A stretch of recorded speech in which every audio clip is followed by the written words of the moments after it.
Welcome to Gospel Tangents, the best source for Mormon history, science, and theology. I'm Rick Bennett. Hey, everybody, come on a tour of Beaver Island with me.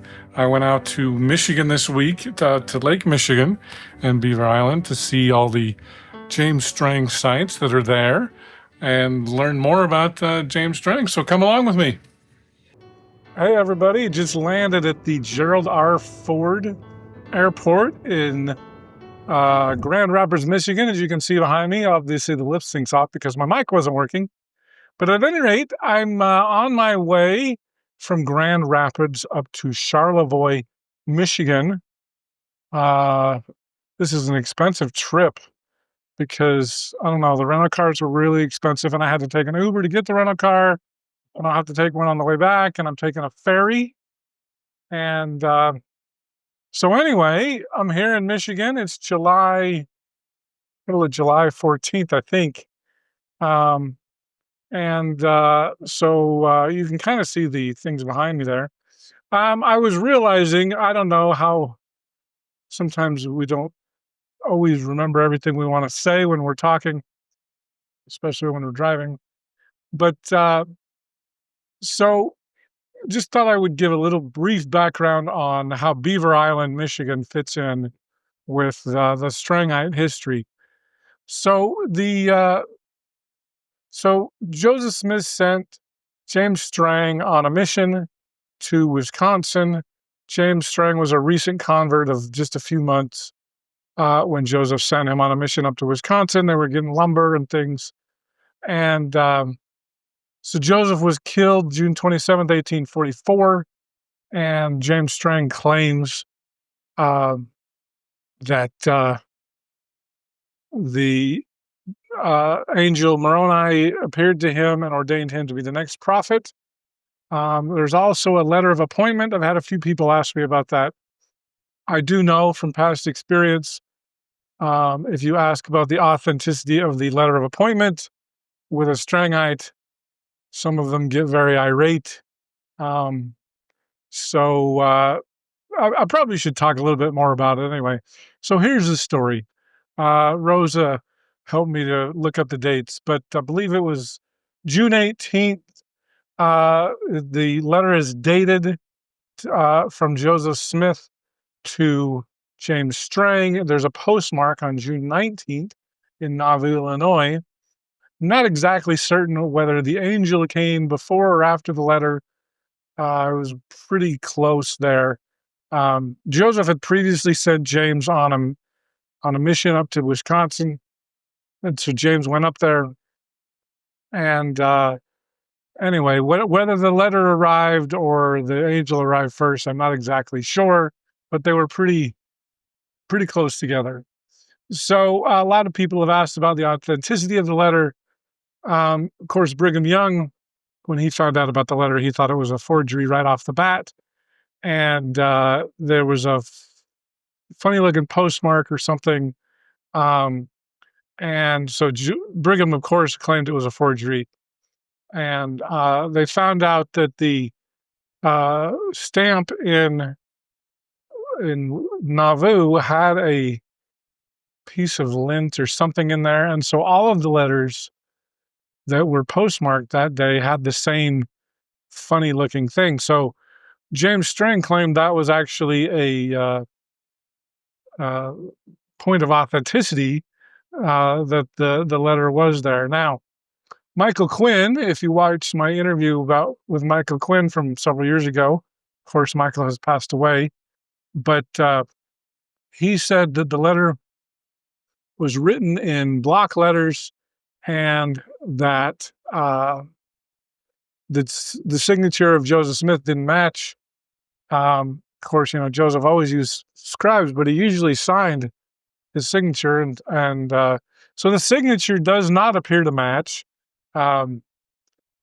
Michael Quinn seemed pretty confident that it was a fraud or a forgery, but I also know as a point that is a big point of contention with Strangites who believe it's legitimate. So I don't really want to weigh in on that debate. I'll just tell you what Mike Quinn said, and also that Strangites, of course, believe it's legit. So, there's the funny postmark from the day. I think Michael Quinn believed that James did receive a letter that day. Um, and sometimes the way they would fold up the letter, it would be part of the envelope. Uh, Quinn believes that the letter was written on a separate piece of paper, um, whatever the letter was, and that James Strang uh, took a legit letter that was from Nauvoo, who knows when, and then he wrote on it. He or someone else wrote it and and put the date on there of June 18th or whatever. So the postmark does appear to be genuine.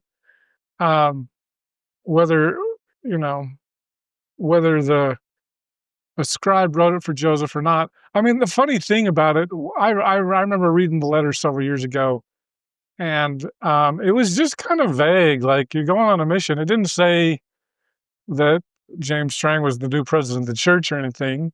Um, it was just like, hey, you're gonna, like, maybe the stake president up there in Moree or something, or Wisconsin. Uh, I mean, it's not like, hey, this is a slam dunk. James Strang is going to lead the church from Wisconsin. The letter doesn't say that. But at any rate, it does seem to put James in charge, the way I read it, of the church in Wisconsin. And then, to me, it feels like he kind of inflated it. I mean, it's pretty vague uh, letter. So I'll have to put a link in there. So that's that. Anyway, that's the letter of the appointment. So the other thing that I just wanted to mention was how Beaver Island fits into all this. So James goes on a mission to Wisconsin, sets up the church there, does get some pretty uh, important converts. John Page, I think, was one of them. William Smith was another, the prophet's brother. Um, I'm trying to remember. I think Martin Harris joined for a while. William Marks joined for a while. Um, Several members of the Smith family were really encouraging James Strang. And so, he did get some important converts right off the bat. And then trying to remember when they went to Beaver Island. I want to say 1850, but I'm not sure if that's the right year. But James had a revelation, should go to Beaver Island, Michigan. And so they did. And they were there for a while. And if you remember my Gary Weber interview, and also Bill Shepard and Vicky Speak and Kyle Bashir, they all talk about his time on Beaver Island. But he was, just like with the Council of 50, Joseph Smith was ordained a king. James Strang was also ordained a king. I remember Vicky talks a bit about that, Vicky Speak. And so, just like with everywhere, Mormons, anytime they try to take over the government, people get mad. They don't want the Mormons in charge of the government. Look at Mitt Romney, even. And James was assassinated in 1856 on the dock. Some former Strangites, and the Strangites, instead of calling them apostates like LDS do, they call anti-Mormons pseudos or pseudo-Mormons. And so some pseudos came up behind James Strang, shot him. He wasn't killed right away. He lived about 3 weeks. All the people on Beaver Island were scattered by the U.S. Navy, who was patrolling, believe it or not, Lake Michigan for pirates. Anyway, so they just dropped Strangites across in different ports, basically penniless, without any money or food, or they were just really. It was a terrible tragedy. And so the Strangites kind of scattered, and so a group have gathered back in Moree. There are some, I think, in New Mexico and Colorado. I think there might be some in West Virginia. Um, so at any rate, I do believe, I mean, the biggest congregation that I'm aware of is in Voorhees, Wisconsin, or Burlington, Wisconsin. It's actually called Burlington, not Voorhees, but that's what James Strang called it. So anyway, so you can actually fly to Beaver Island, or you can uh, take the ferry. I think, if I remember right, the ferry is about $80. I think that's round trip. I'll tell you tomorrow when I book it. And then the plane's about 150. Um, hopefully, I've been on some rough seas. Hopefully, it's not too bad, and we'll see more about that tomorrow. So, basically, coming from Utah, I'll just give you my experience. Uh, it's kind of, well, I took like the 10 a.m. flight that was a little bit late, but this to Vegas, and then I took Vegas to Grand Rapids, Michigan, and I landed here about 6:30 or 7.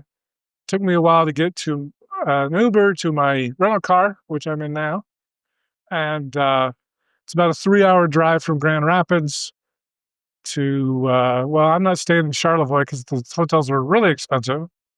I'm staying in Pedrosis or something like that. I can't remember what it is, which is about a half hour from Charlevoix, and I plan to take the ferry in the morning. So when I was looking at it, I was like, wow, it's going to take me all day to get to where I need to be. And then I'll take the eighth. So in the summertime, you can have like 4 ferry rides a day, but I'm going to take the early one and I'm going to take the last one. Hopefully it's not too full. Um, and so I'll just plan on spending the day at Beaver Island tomorrow, and then I will fly home the next day. So kind of a quick, short trip. I will just say rental cars are really expensive. Grand Rapids is the closest airport. You could probably fly into Detroit or Chicago. I was looking at both of those airports, but Grand Rapids was a little quick, at least an hour. I think it's an hour closer than Detroit. But you could probably get better deals in Detroit on car rentals. That would be my guess. So I think there's 2 ferry rides, and I think there's also 2 little, I think Beaver Island Airways or something like that. Because I was thinking about flying in and out, but I decided to save the money. We'll take the boat. So anyway, that's all I have to say about that, and I'll just show you a little bit more of the ride on the way from Grand Rapids to Charlevoix / Petrosis or whatever the name of that city is. Okay, you can see it's a nice drive, very green. Looks like the sun's getting ready to go down. It's about 8:30 at night here in Michigan. Michigan's on the East time zone, by the way, for those of you who don't know. Um, and the other thing that I find is really strange in Utah, we're in the high 90s and it's like 70s and 80s. I don't know. Maybe we should move to Wisconsin and Michigan. The summers are, at least my experience this summer, a lot cooler than it is in Utah, and a lot greener too. All right, here I am. I got up way too early for this, and I'm driving here to Charlevoix to take the ferry over here. Maybe you can see through there. You can see Lake Michigan. So I'm driving right along Lake Michigan here, very close to the water. I'm here in Charlevoix, Michigan, and I'm about to board the Beaver Island ferry. Hey, I should just mention one other thing. If you ever comes here, the marina parking is actually at the library, which is about 3 blocks away, heading down this sidewalk. And so, anyway, I just wanted to let you know the parking is a little bit farther away than the dock. That was just a little bit of a surprise, but it's a nice day today, so out of my walking. Here I am. You can't see this, but maybe you can. I'm with Captain Hook. And we're going to be getting on that boat right there, and we're going to be heading to Beaver Island. Are you guys ready to come with me? All right, here I am. I'm on the Emerald Isle, which sounds like an Irish ship. But this is Lake Michigan behind me. I think it's a 2-hour ferry ride. That's what I hear. I just did run into a couple of Beaver Island residents, and because I'd heard they don't know much about the Islanders don't know much about James Strang, but he said no, that's not true. He knew all about him. He said so. I'm going to be doing the tour, and we're going to check it out. You can see the whitewater behind me if we head out to Lake out in here in the Lake Michigan. My first time to Lake Michigan, and it's kind of windy up here in the front.